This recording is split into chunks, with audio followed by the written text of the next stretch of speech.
Janavalabha Girivardhari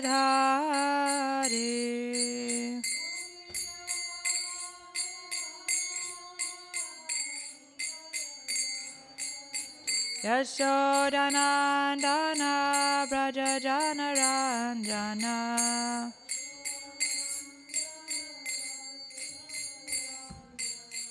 Yashodanandana Braja Janaranjana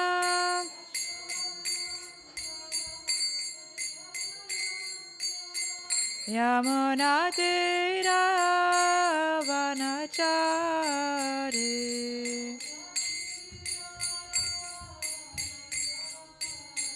Yamunatira Vanachari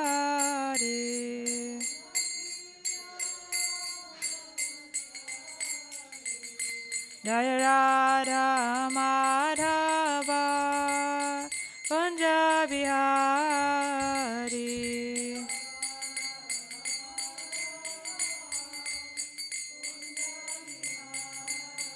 Jaya Radha Madhava Kunja Bihari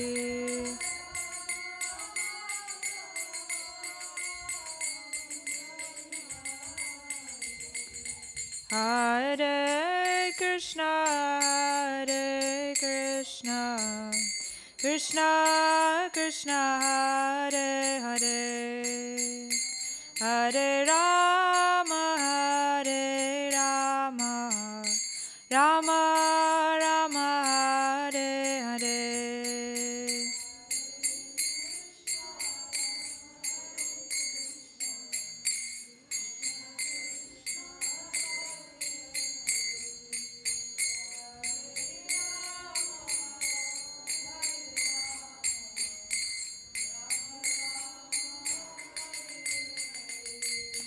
Hare Krishna, Hare Krishna, Krishna Krishna, Hare Hare, Hare Rama, Hare Rama, Rama Rama, Hare Hare.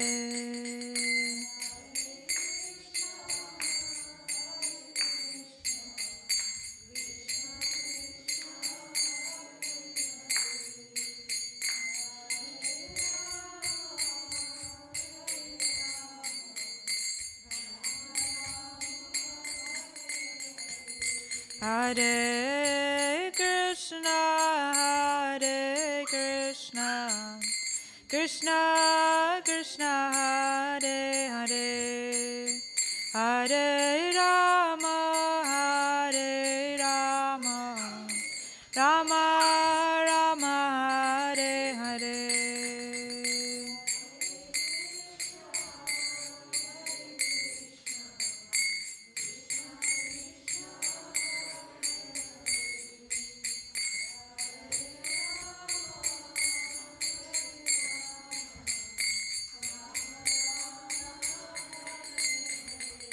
Hare Krishna, Hare Krishna, Krishna Krishna, Hare Hare, Hare Rama, Hare Rama, Rama Rama, Hare Hare.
Hare Krishna, Krishna Krishna, Hare Hare, Hare Rama, Rama Rama, Hare Hare.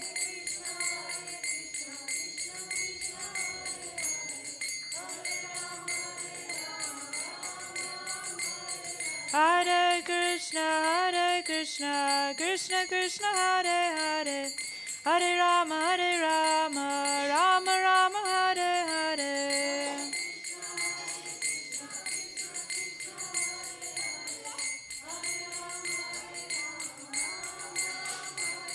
Hare Krishna, Krishna Krishna, Hare Hare, Hare Rama, Rama Rama, Hare Hare.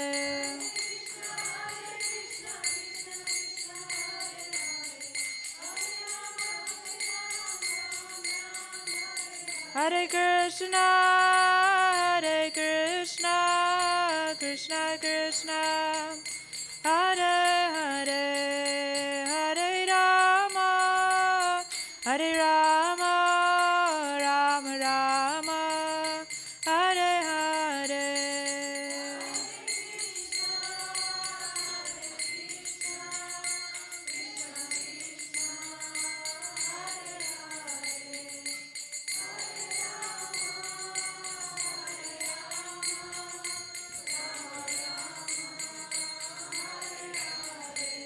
Jaya Radha Gokulananda, Radha Gokulananda, Radha Gokulananda, Shri Radhe.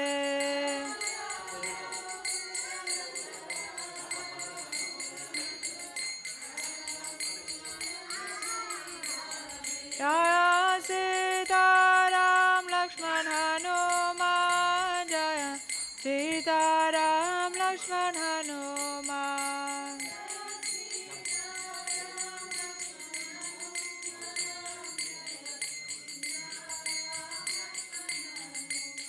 Jaya Gauranitai, Gauranitai, Gauranitai, Jaya Gauranitai.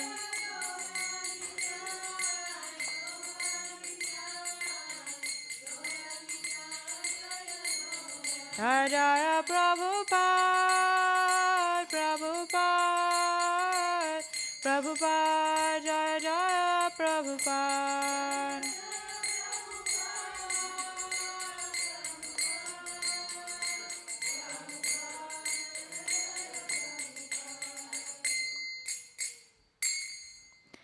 Jai Srimad Bhagavad Gita ki, Srila Prabhupada ki, Jai Gaur Premanande. So today we're reading from the first chapter of Bhagavad Gita. It's called Observing the Armies. And today we're reading from text 39.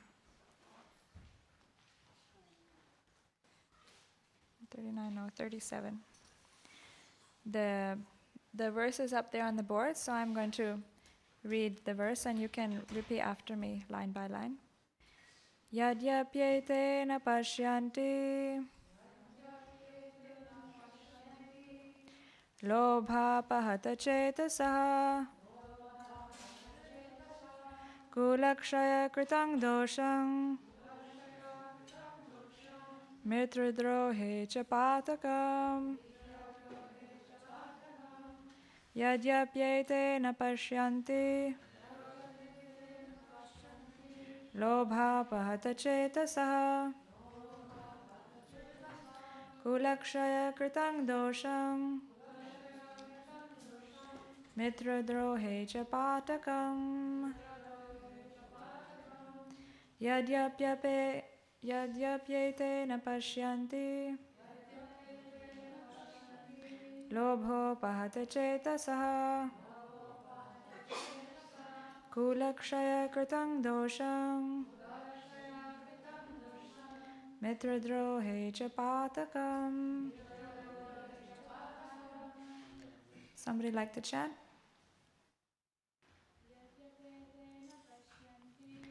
Yadyapyete na pashyanti lobho pahata chetasaha kritam dosham mitradrohe cha patakam yadyapyetena pashyanti lobhopahata cetasa kulakshaya kritam dosham mitradrohe cha patakam yadyapyetena pashyanti lobhopahata cetasa kulakshaya kritam dosham mitradrohe cha patakam. Thank you. We'll do the word for word. I'll read the second shloka also. Katham na gyayam asmabhi papad asma nivartitum kulakshaya kritang dosham prapashyad bhir janardanam. So now we do the word for word. You can repeat after me. Yadi, if. Api, even. Ete, they. Na, do not. Pashyanti, see. Lobha, by greed. Upahata, overpowered. Chetasaha, their hearts. Kulakshaya, in killing the family. Kritam, done. Dosham, fault. Mitra drohe, in quarreling with friends. Cha, also. Patakam, sinful reactions. Katham, why. Na, should not. Gyayam, be known. Asmabhi, by us. Papat, from sins. Asmat, these. Nivartitum, to cease. Kulakshaya, in the destruction of a dynasty. Kritam, done. Dosham, crime. Prapashyadbhi, by those who can see. Janardana, O Krishna. Translation and purport by His Divine Grace, Srila A.C. Bhaktivedanta Swami, Srila Prabhupada Ki. O Janardana, although these men, their hearts overtaken by greed, see no fault in killing one's family or quarreling with friends, why should we, who can see the crime in destroying a family, engage in these acts of sin? Purport. A Kshatriya is not supposed to refuse to battle or gamble when he is so invited by some rival party. Under such an obligation, Arjuna could not refuse to fight, because he had been challenged by the party of Duryodhana. In this connection, Arjuna considered that the other party might be blind to the effects of such a challenge. Arjuna, however, could see the evil consequences and could not accept the challenge. Obligation is actually binding when the effect is good, but when the effect is otherwise, then no one can be bound. Considering all these pros and cons, Arjuna decided not to fight. So before speaking on the Srimad Bhagavad Gita, I'd like to recite some prayers to our spiritual teachers from whom we have received this knowledge. Om Jnana Timirandhasya Jnananjana Shalakaya Chakshurunmilitam Yena Tasmai Shri Gurave Namaha Shri Chaitanya Manobhishtam Sthapitam Yena Bhutale Swayam Rupa Kadamayam Dadati Swapadantikam Vandeham Shri Guru Shri Yuta Padakamalam Shri Gurum Vaishnavamscha Shri Rupam Sagrajatam Sagana Raghunathan Vitam Tam Sajivam Sadvaitam Savadutam Parijana Sahitam Krishna Chaitanya Devam Shri Radha Krishna Padan Sagana Lalita Shri Vishakhan Vitamscha Namo Vishnu Padaya Krishna Prishtaya Bhutale Srimate Bhaktivedanta Swami Niti Namine Namaste Saraswati Deve Gauravani Pracharine Nirvishesha Shunyavadi Paschati Deshatarine Jai Shri Krishna Chaitanya Prabhu Nityananda Shri Advaita Gadadhara Shivasadi Gaura Bhakta Vrinda Hare Krishna Krishna Krishna Hare Hare Hare Rama Rama Rama Hare Hare. And before speaking also I'd like to seek the blessings of all the assembled devotees. Please give me your blessings so that I may be able to say something which will be pleasing to the Lordships and beneficial to all of you for my own purification.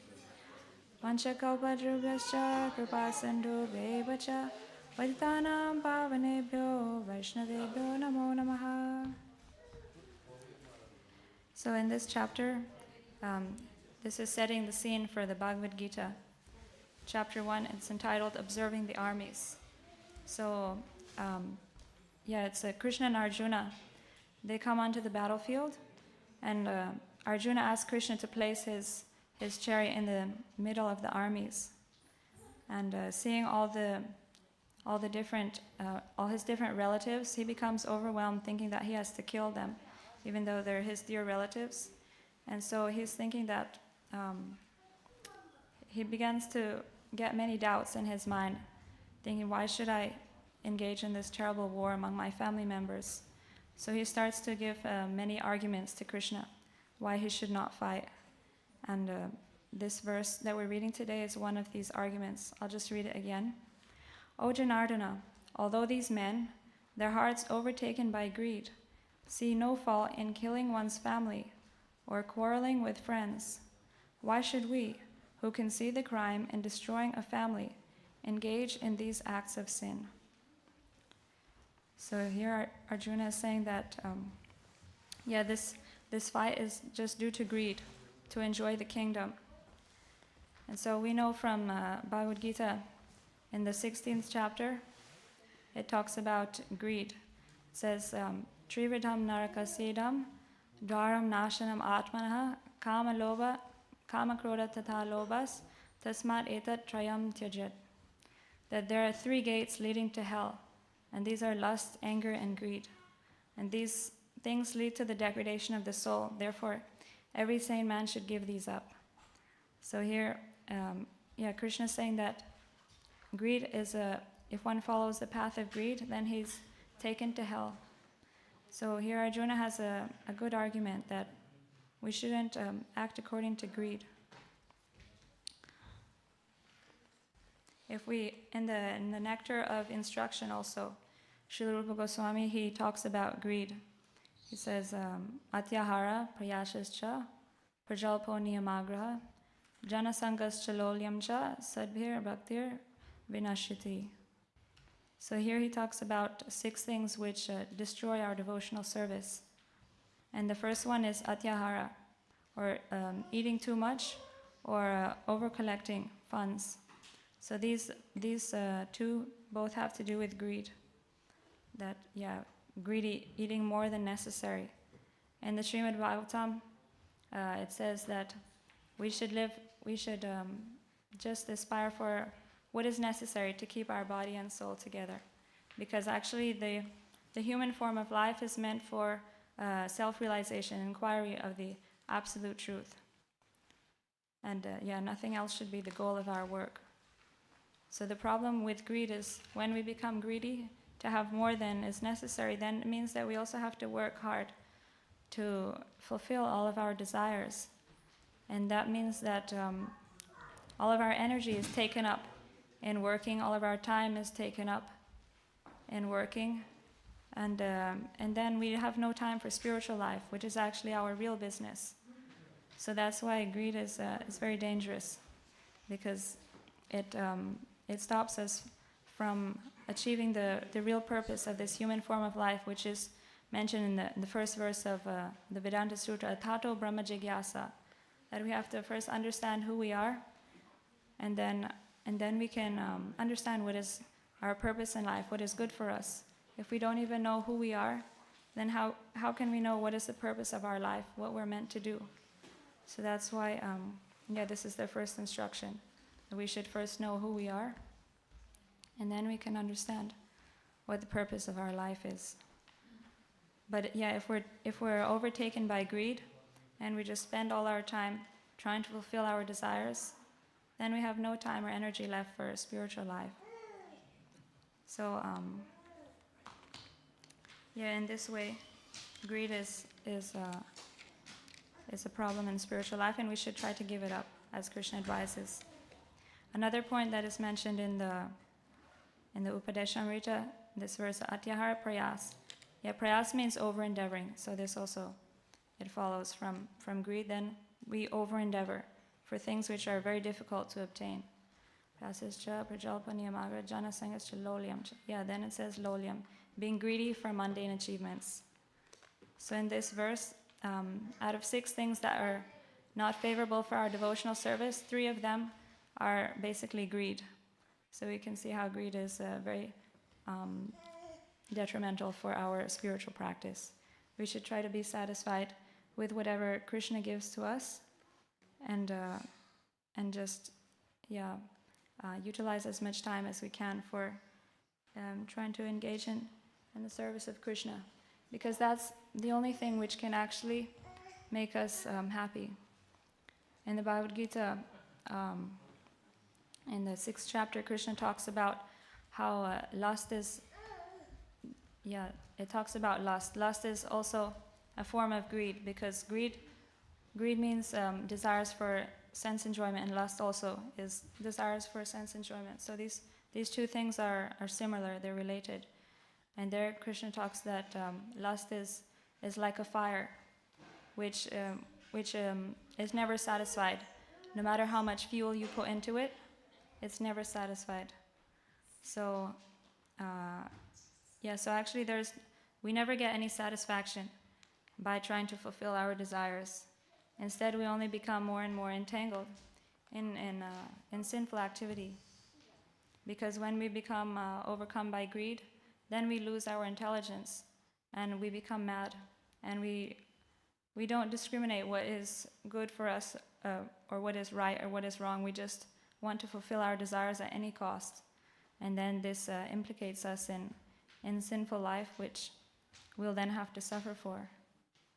The Bhagavatam describes this condition as nunam pramatta kurute vikarma yad indriya pritaya apranoti nasadu manyayata atmanoyam asannapi kleshada ashadeha. That when the living entity becomes mad after materialistic living, then he doesn't hesitate to perform any kind of sinful activities. And the Srimad Bhagavatam says, Nasadu manye, that I do not consider this a good proposal, because by this, then we become entangled in material life, and we have to accept material bodies again and again, which means that we'll have to suffer again and again in this material world with birth, death, old age, and disease. So an intelligent person should consider these good instructions that Krishna is giving us through his words in the Bhagavad Gita and the Srimad Bhagavatam, and concentrate on the purpose of life, and then make his desires accordingly, so that he can actually achieve the benefit of the human form of life, which is to awaken our loving relationship with Krishna. And then we can leave this material world, and we can attain to eternal blissful life in the spiritual world, where we get an eternal spiritual body. So how can we actually overcome greed? What are some of the practical ways where we can overcome greed? So greed is characterized by unlimited desires, great desires, and this is a characteristic of the mode of passion. So in the Bhagavad Gita, Krishna speaks a lot about the 3 modes of material nature, because by cultivating the mode of goodness, by understanding how we're influenced by the 3 modes of material nature, and then understanding how we can actually cultivate the mode of goodness, then this can help us a lot in our spiritual life. So, based on these instructions, Krishna says that we should cultivate the mode of goodness. Then this will help us in our spiritual life. So what are some of the things we can do to raise ourselves from the mode of passion and ignorance to goodness? The first thing is to wake up early in the morning. There are certain times of the day which are in the mode of goodness, passion and ignorance. And the time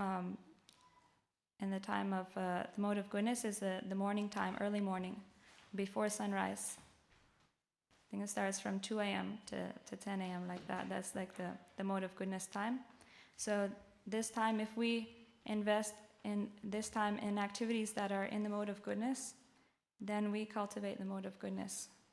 If we sleep during this time, then this means that we're giving prominence to the mode of ignorance instead of goodness.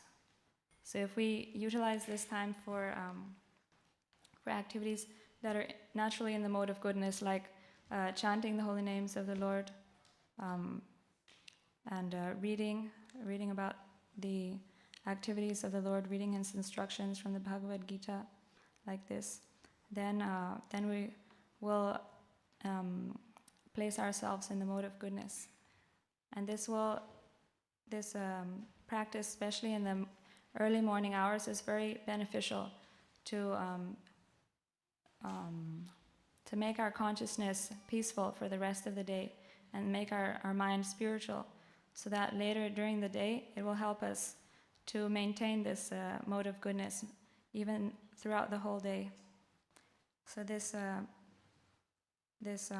idea of developing the mode of goodness was established by Srila Prabhupada very nicely in his morning program. That's why we have the morning program every day.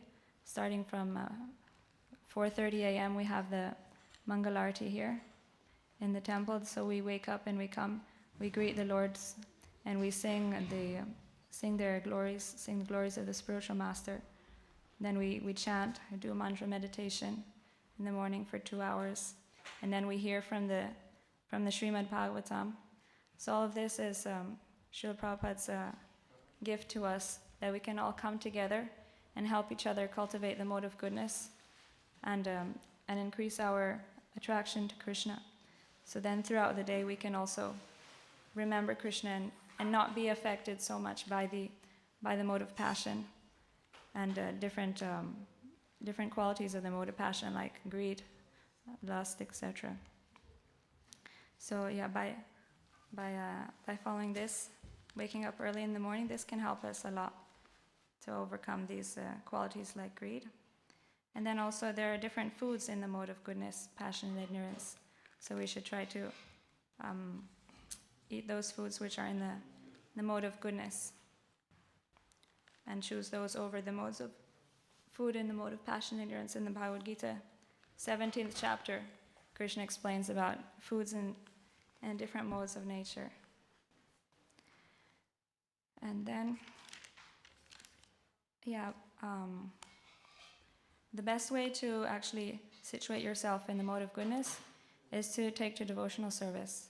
Because in the Bhagavad Gita, Krishna says, Daivi Esha Gunamayi, Mama Maya Duratyaya, Mameva Ye Prapadyante, Mayam Etam Tarantite. That this divine energy of mine is very difficult to overcome, O son of Kunti, but one who surrenders unto me can easily cross beyond it. So yeah, these modes of material nature, that's what Krishna is referring to in this verse, the divine nature. It's very difficult to overcome. Another place in Bhagavad Gita it says that the modes, they're always competing for competition. So even if sometimes you manage to situate yourself in the mode of goodness, then but after some time you become influenced with the mode of passion, because this world is full of the influence of the mode of passion and ignorance, especially in this age. So it's difficult to always remain in goodness unless we surrender to Krishna. Then Krishna says, by my grace, you'll be able to cross beyond it without difficulty, cross beyond these modes. So the best way to become free from all these unwanted qualities is to surrender to Krishna and to engage in his devotional service. And Krishna also, he instructs us how we can do this. In the Bhagavad Gita, he says, Manmana bhava madbhakto madhyaji mam namaskuru mameva shasi satyam te pratijane priyosime. Always think of me, become my devotee, worship me and offer your homage unto me, and thus you will come to me without fail. I promise you this because you are my very dear friend. So it's not very difficult. We have to always, first thing he says, always think of me, man mana. So how can we always think of Krishna? That means we have to hear about Krishna. We have to know something about him, so we have something to think about. We have to come to the temple and see his beautiful form, and we can just try to meditate on his form for a long time. Then we can get the impression of his form in our mind, and then after, when we leave the temple, also we can still remember the beautiful form of the Lord.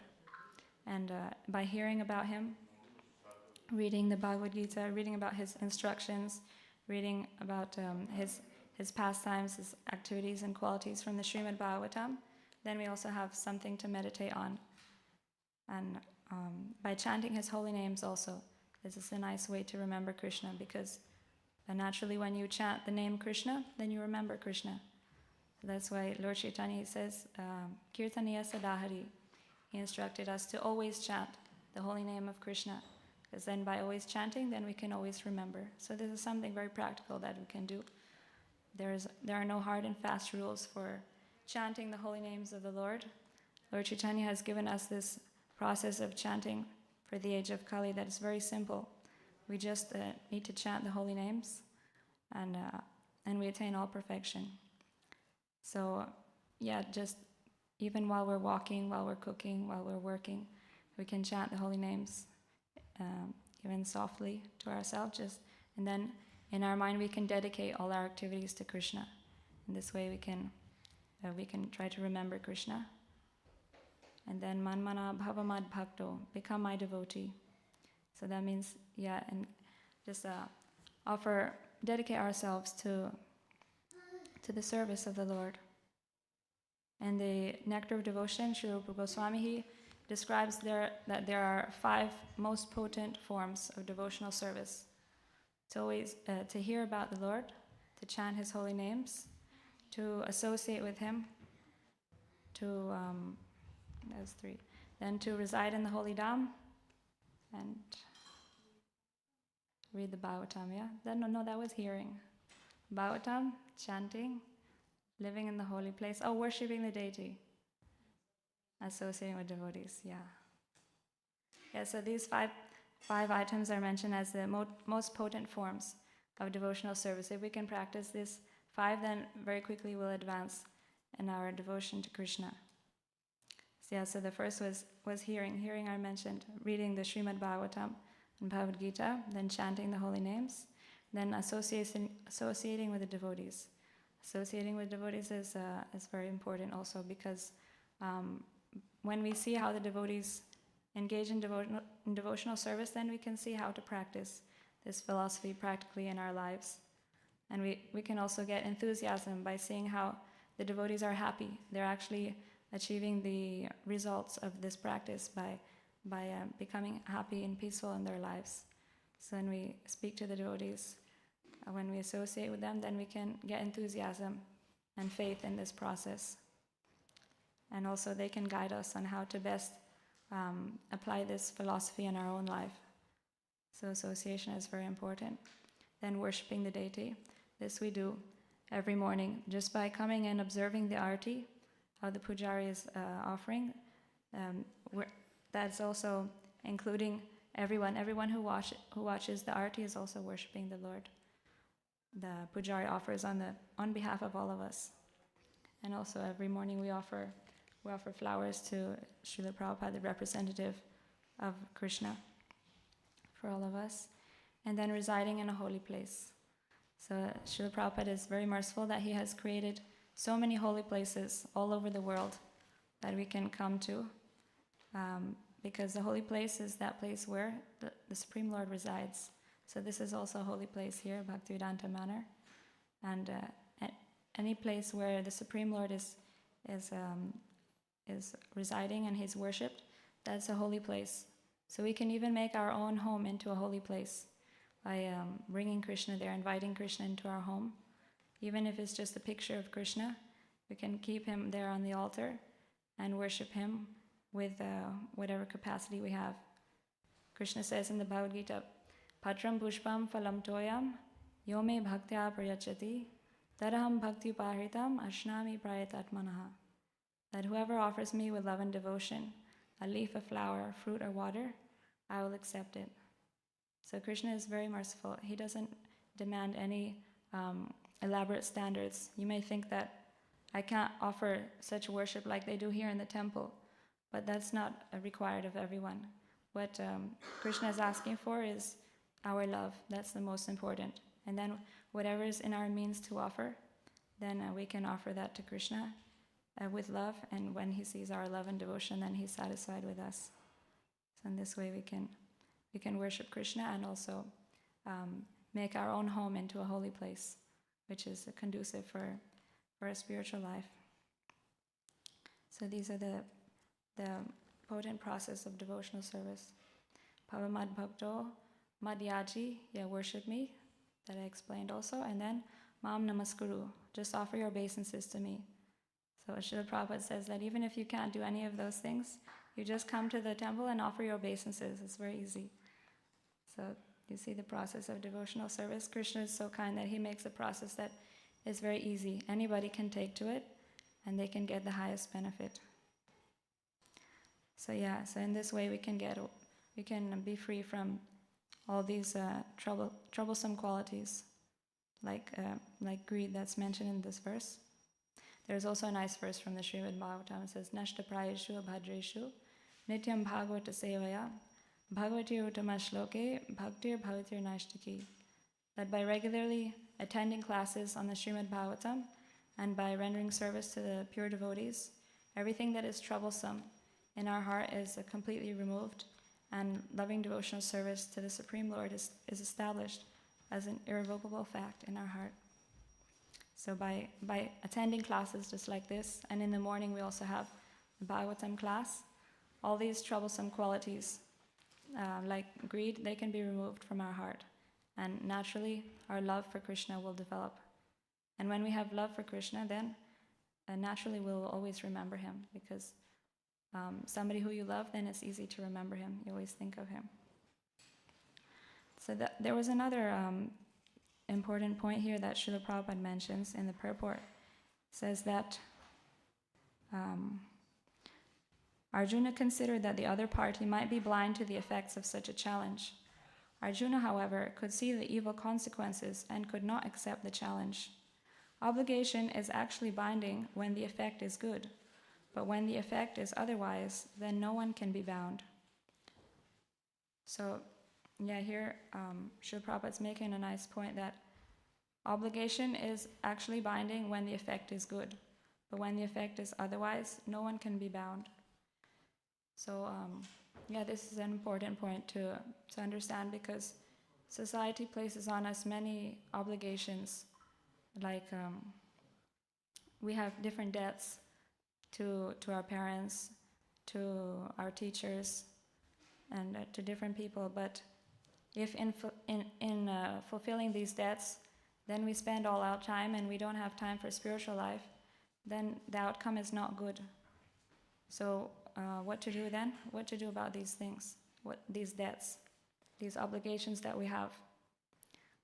Krishna says that Devarshi Bhutapta Nirnam Pitrinam Nakinkaro Nayam Rini Charajan Sarvatmanaye Sharanam Sharanyam Gato Mukunda Parihriti Kartum. That if you just surrender unto me, then I shall deliver you from all these debts. You don't have to feel obliged to anyone, because just by worshipping me, then automatically all the demigods, all the ancestors, everybody in the whole world is satisfied, because I'm the source of everyone. And when I'm satisfied, then everybody is satisfied. Krishna's like the tree, and when we worship Krishna, we're pouring water on the root of the tree, and everybody else is included in Krishna, as all the leaves and twigs are parts of the tree. So by watering the root of the tree, then all the other parts and parcels of the tree, all the other leaves and twigs of the tree, they automatically become nourished and satisfied. So this is also the same with worshipping Krishna. Then everybody becomes satisfied. So even if we are not able to fulfill our our different obligations in society perfectly, if we just take to devotional service to Krishna and surrender to Krishna, then we don't have to worry. Krishna will deliver us. Krishna says, Sarva dharman parityaja mamekam sharanam vraja aham tvam sarva papevyo mokshayashyami ma sujaha. Abandon all varieties of religion and just surrender unto me. I shall deliver you from all sinful reactions. Do not fear. So Krishna gives us this assurance. And so we should put our faith in that and engage in devotional service to Krishna. There are different instances here. We can see the example of Yudhishthira Maharaj, that Krishna told him to tell a lie on the battlefield. So he thought that, it's not good to tell a lie. But then the outcome of that would be not good, because he would be disobeying the instructions of Krishna. So better than to fulfill that obligation was to follow the instructions of Krishna. This is one example of how obligation is not binding when the effect is bad. Because generally we have an obligation to tell the truth. But here, the outcome was going to be bad, because it would mean disobeying the instructions of Krishna. So we have to try to understand what is a higher principle. What is to be done according to the Shastras. And the ultimate good is to follow Krishna's instructions. There is another example here, that Bali Maharaj, he had the obligation to follow the instructions of his spiritual master, Shukracharya. But Shukracharya, he instructed Bali Maharaj to not to fulfill his promise to Vamanadev, who is an incarnation of Krishna or Vishnu. So the outcome of that, although he had an obligation to follow the instructions of his spiritual master, the outcome would not be good, because it would mean disobeying the orders of the Lord. So then, in this case, he rejected his spiritual master's instructions, and instead he surrendered to the Supreme Lord. And he surrendered everything, and he's glorified in the Shastras as the perfect example of Atmanivedan, surrendering everything to the Lord. And what did he gain by doing this? He gained the blessings of the Lord. That Lord Vamanadev, he became his doorkeeper. So, what could be more fulfilling than that, to get the Supreme Personality of Godhead as your doorkeeper? So we can see how the Lord, he always rewards his devotees who try to fulfill his desires, who fully surrender everything they have to the Lord. He always rewards them in a way greater even than the devotee could imagine. So in this way we should always try to think about what I can do that will be most pleasing to Krishna. And then we always derive the greatest satisfaction in life, because when Krishna is happy, then we as his parts will also become happy. So at this point, I would like to ask if there are any questions or comments. Any would like to share something or add something from this verse?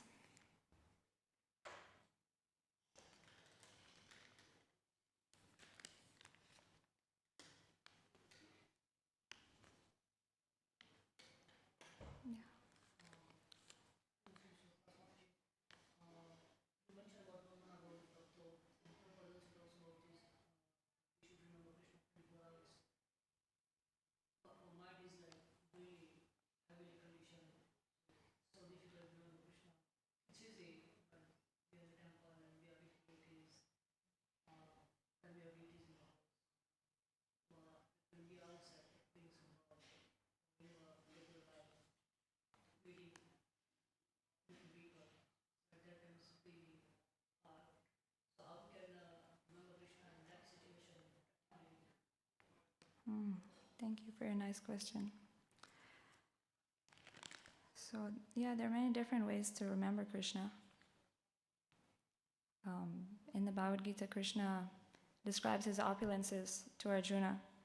He says that of the luminaries, I'm the sun and the moon, and I'm the taste of water, and I'm the strength of the strong. So just by being conscious of everything that's going on in the world, and we can see that the only reason that anything is happening in this world is because of Krishna.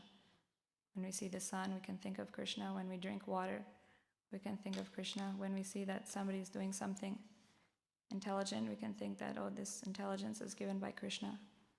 And you see some beautiful person, you can think they're getting their beauty from Krishna. When somebody's showing some strength, you can think this is coming from Krishna. And of course, we can pray to Krishna also to help us remember him always. And then also, whenever we do remember Krishna, then we can thank Krishna for reminding us of him, and pray that he will again give us this remembrance of him, because actually it's Krishna who gives us remembrance. In the Bhagavad Gita it says, Sarvasya chaham hridi sannivishto mata smritir jnanam apohanam cha, that I give remembrance, knowledge and forgetfulness.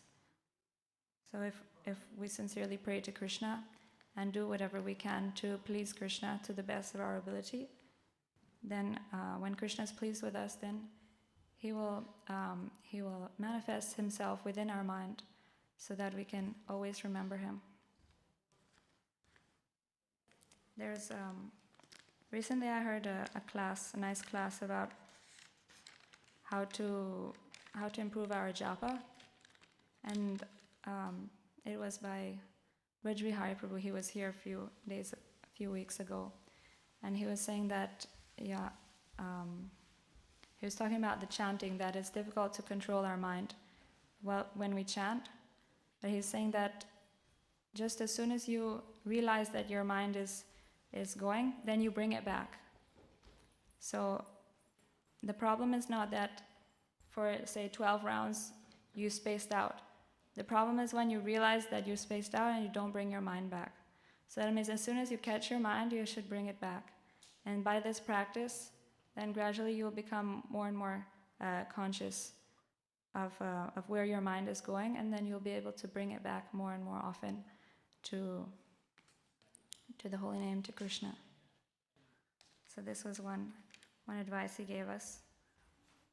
And then also, to always hear about Krishna as much as possible, and also to not listen to things that will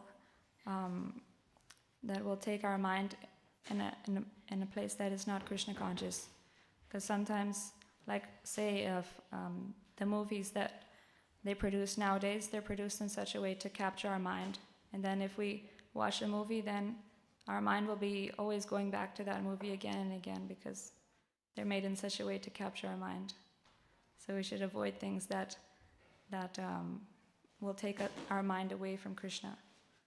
Also reading different things that are not related to Krishna.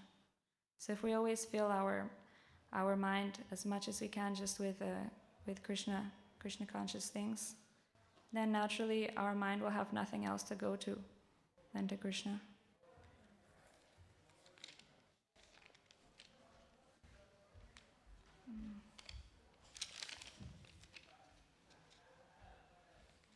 Yeah, I think that's all I have to say. Is that helpful? Anything? Yeah.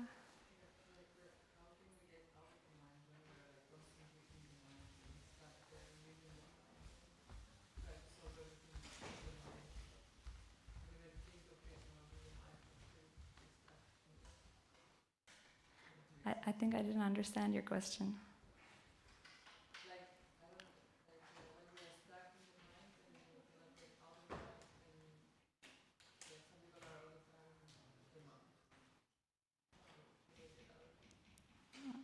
I mean, you will always have your mind, but you just have to understand what is the right thing to do and do something. Ultimately, you have to if you can't make a decision. Is that what you're saying? That you can't decide what to do? You're just... Okay. Well, for this, if you can't decide what to do, then you can ask the devotees for advice. Ask a spiritual master for advice. Read the books. That will take your attention from your mind to the words of the Shastras. So that'll take you out of your mind, I guess, and to the words of the scriptures. Is that okay? Yeah. Anything else? Sometimes I notice my mind is like counting my rounds. Oh, 5 months ago, 4 months ago, and then I'm like, come on, it's not like a game or something or whatever. But so yeah, do you have any advice of how to change this mindset of counting the rounds you have to do into like, because I would love not to be in this mode counting, just like without a number continuing chanting, you know? Yeah. I think it's just a question of understanding the importance of chanting and how valuable it is, how it's the most important thing that we actually have to do in our life, and nothing is more important than that. So we should never think that we have something more important to do than our chanting. So then everything else can wait for our chanting, and we can just focus on our chanting with our full attention, give it all the time that it needs. And Krishna says that I am time. So if Krishna sees that you're giving time to chanting, then he's not going to punish you for that. He'll arrange for you to have enough time to do whatever else you need to do. So you don't need to think like, I have no time to chant, because you'll always have time to chant. You just make it your priority and put it first. Do your chanting nicely, and then you'll see that everything else will happen automatically. Krishna will arrange for enough time to do everything else. Because sometimes in our mind we think, I have to do this, I have to do that. But actually then if we just chant our rounds, then we realize that actually I didn't need to do those things, or you find some time to do those things that you need to do. Something that you thought would happen that would take up your time ended up that you didn't need to do that, and you find that Krishna just arranges for you to have more time to do the other things you need to do. So I think just having faith that your chanting is the most important thing, and other things that Krishna will arrange for whatever else you need to do besides that. I think, to understand how important chanting is, it's nice to read about to always hear the glories of chanting, hear about the glories of the holy names. We have this nice book, Namamrita. We read a quote every morning. So it's always nice to meditate on that also. These different quotes about chanting. Is that helpful? Okay. Thank you very much for listening. Now we'll have the Arati. Hare Krishna.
Do you want to sing?